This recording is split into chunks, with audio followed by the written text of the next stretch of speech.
이번 강의에서는 딥러닝에 대해 알아볼 것입니다. 특히 딥러닝에서의 가장 기본이 되는 모델인 DNN에 대해 자세히 알아보겠습니다. 그리고 다음 강의에서는 딥러닝에서의 핵심이 되는 또 다른 모델인 CNN에 대해 알아볼 것입니다. 딥러닝은 인공지능에서 가장 인기 있는 분야 중 하나입니다. 최근 사람들을 깜짝 놀라게 하는 대부분의 인공지능이 딥러닝에 해당합니다. 먼저 모델이란 무엇인지 다시 언급하고 넘어가겠습니다. 모델이란 개수가 아직 결정되지 않은 함수와 같은 것입니다. 또한 인공지능 모델을 학습시킨다는 의미는 개수를 찾는 것이라고 볼 수 있습니다. 여기서 인공지능이 학습을 통해 찾는 개수를 파라미터 또는 가중치라고 합니다. 인공지능 및 머신러닝에서 사용하는 모델의 종류는 정말 다양합니다. 이 수많은 모델 중 딥러닝에서 핵심이 되는 DNN과 CNN에 대해 자세히 알아볼 것입니다. 딥러닝의 가장 기본이 되는 모델 DNN에 대해 알아보겠습니다. 딥러닝과 DNN을 알기 위해서는 먼저 인공신경망에 대해 알아야 합니다. 인공신경망, Artificial Neural Network, ANN은 생물학적 신경망을 본따서 만든 모델을 의미합니다. 인공신경망은 그림과 같이 여러 개의 레이어가 중첩된 구조로 되어 있습니다. 그리고 하나의 레이어는 여러 개의 유닛들로 구성되어 있습니다. 레이어가 개수가 많으면 딥하다고 표현합니다. 여기서 많다는 것은 일반적으로 3개 이상의 레이어를 의미합니다. 이렇게 레이어 개수가 많은 인공신경망을 DNN, Deep Neural Network라 합니다. 그리고 이러한 DNN 모델을 학습시키는 것을 딥러닝이라 합니다. DNN이 구체적으로 어떻게 작동하는지 알아보겠습니다. 이해를 돕기 위해서 화면과 같이 DNN 모델을 단순한 구조로 변형하였습니다. 이 DNN 모델은 X1과 X2를 입력받아서 Y를 출력하는 구조로 되어 있습니다. 예를 들어 어떤 학생의 수학 점수와 역사 점수를 통해 과학 점수를 예측하는 모델이라 생각해 봅시다. X1과 X2의 한 학생의 수학 점수와 역사 점수를 입력하면 과학 점수 Y가 출력될 것입니다. 현재 이 모델은 학습이 모두 완료되어 파라미터 및 가중치가 모두 찾아졌다고 가정하겠습니다. 그리고 X1에는 수학 점수 50, X2에는 역사 점수 100을 입력해 보겠습니다. 이때 과연 이 모델은 어떻게 과학 점수 Y를 출력하는지 구체적인 과정을 알아봅시다. 입력된 50과 100은 첫 번째 레이어로 들어오게 됩니다.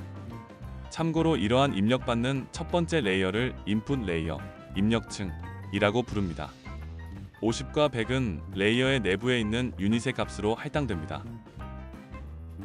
자, 이제 두 번째 레이어로 이 유닛 값들이 어떻게 전달되는지 알아보겠습니다. 그 전에 먼저 이전 레이어의 유닛과 다음 레이어의 유닛이 연결되어 있는 선들의 의미를 살펴봅시다. 사실 저 선들은 모두 파라미터를 의미합니다. 각각의 선들은 모두 학습을 통해 찾아야 하는 파라미터입니다. 이전 레이어의 유닛에 할당된 값은 파라미터와 곱해져서 다음 유닛으로 전달됩니다. 학습이 완료된 이 모델이 찾은 각각의 파라미터는 그림과 같이 4, -3, 1, -2, 0.2, 0.1이라고 가정해 보겠습니다. 그러면 두 번째 레이어층의 첫 번째 유닛으로 이전 레이어의 값이 어떻게 전달되는지 알아보겠습니다. 이전 레이어의 첫 번째 유닛 값인 50의 파라미터 4를 곱하면 200이 됩니다. 그리고 이전 레이어의 두 번째 유닛 값인 100의 파라미터 1을 곱하면 100이 됩니다. 이렇게 이전 레이어층의 유닛들은 각각 파라미터와 곱해져서 다음 유닛으로 전달됩니다. 이렇게 전달된 200과 100은 더해져서 300이 됩니다. 화면에 보이는 노란색 바탕의 시그마 기호는 숫자들을 모두 더한다는 의미입니다. 정리하자면 이전 레이어의 유닛 값은 파라미터와 곱해진 후 모두 더해지게 되는 것입니다. 이렇게 더해진 300이라는 값은 활성함수로 입력됩니다. 참고로 유닛 안의 흰색 바탕의 기호는 활성함수를 의미합니다. 자, 그럼 활성함수란 무엇인지 알아봅시다. 활성함수는 딥러닝에서의 중요한 요소 중 하나입니다. 참고로 우측 그림과 같이 2시 45분 모양의 기호로 표현하기도 합니다. 유닛으로 어떤 값이 들어오면 이 값을 활성함수에 통과시켜서 다음 유닛으로 내보냅니다. 대표적인 활성함수 중 하나로 릴루라는 것이 있습니다. 릴루는 음수가 들어오면 0을 내보내고 양수가 들어오면 들어온 값 그대로 내보내는 함수입니다. 릴루 함수의 식과 그래프는 우측 그림과 같이 표현됩니다. 예를 들어 300은 양수이므로 릴루 함수를 통과하면 300이 출력됩니다. 또한 마이너스 350은 음수이므로 릴루 함수를 통과하면 0이 출력됩니다. 이것은 큰 자극에 대해서만 반응하고 작은 자극에 대해서는 반응하지 않는 생물학적 신견망의 원리를 모방한 것입니다. 예를 들어 잠들어 있는 누군가를 살짝 건들면 깨지 않지만 세게 건들면 깨는 원리와 비슷합니다. 화면에서와 같이 300은 양수이므로 활성함수를 통과하면 300이 됩니다. 그리고 이 값은 이 유닛의 값으로 최종 할당됩니다. 이번에는 아래쪽에 있는 유닛 값을 계산해 보겠습니다. 마찬가지로 이전 레이어의 유닛 값인 50과 100은 각각 마이너스 3과 마이너스 1을 곱하여 더해집니다. 이렇게 더해진 값은 마이너스 350이 되고 이것을 활성함수에 입력해 보겠습니다. 350은 음수이기 때문에 활성함수를 통과하면 0이 됩니다. 따라서 이 유닛에 최종적으로 할당되는 값은 0이 됩니다. 이렇게 두 번째 레이어의 유닛 값들이 모두 계산되었습니다. 이제 다음 레이어로 이 값들을 전달해 보겠습니다. 이 모델의 경우 마지막 레이어에는 한 개의 유닛만 있습니다. 그리고 이 마지막 레이어의 유닛 값은 최종적으로 모델이 출력하는 값입니다. 참고로 이러한 마지막 레이어를 아웃풋 레이어, 출력층이라고 부릅니다. 이전 레이어의 300과 0은 파라미터 0.2, 0.1과 곱해져서 더해집니다. 두 값을 더한 값 60이 유닛 값으로 들어오게 됩니다. 그런데 이 유닛에는 활성함수가 보이질 않는군요. 이렇게 출력층에서는 종종 활성함수를 사용하지 않기도 합니다. 또한 입력층에서도 활성함수를 사용하지 않는 경우가 있습니다. 이렇게 활성함수가 없는 경우 60이라는 값은 그대로 유닛 값으로 최종 할당됩니다. 마지막 레이어까지 모든 유닛 값들이 계산되었습니다. 이렇게 마지막 레이어에서 계산된 최종 유닛 값들은 이 모델의 출력 값이 됩니다. 이 모델의 경우 60을 출력하게 됩니다. 유닛의 값들은 파라미터와 곱해지고 더해지고 활성함수를 통과하면서 다음 레이어로 전달됩니다.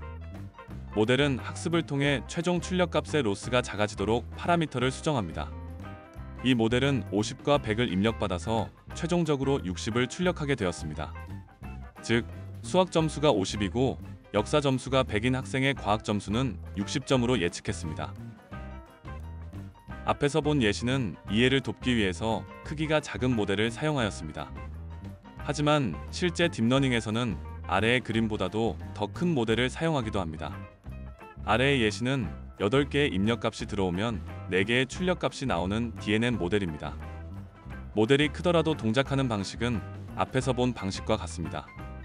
지금까지 DNN 모델의 구조에 대해 살펴보았습니다. 오늘 배운 내용들을 퀴즈로 마무리하고 강의를 마치겠습니다. 보기의 단어가 의미하는 것이 무엇인지 떠올려보고 아래 그림의 어느 부분에 해당하는지 매칭하여 보십시오. 함께 보겠습니다. 아래 그림은 ANN 혹은 DNN의 한 예시입니다. 총 10개의 레이어로 이루어져 있으며 각 레이어는 여러 개의 유닛으로 구성되어 있습니다. 인풋 레이어와 아웃풋 레이어의 위치는 잘 찾으셨으리라 생각합니다. 처음 들어보신 히든 레이어는 인풋 레이어와 아웃풋 레이어를 제외한 가운데 모든 중간 레이어들을 지칭합니다. 파라미터는 선들에 해당하고 보기 7번의 그림은 히든 레이어를 구성하는 유닛의 모양입니다. 마지막으로 활성함수는 보기 7번 그림의 오른쪽 반쪽 자리에 들어가는 함수입니다. 6개 이상 맞추셨다면 훌륭합니다. 다음 강의에서는 딥러닝의 또 다른 핵심 모델 중 하나인 CNN에 대해 알아보겠습니다.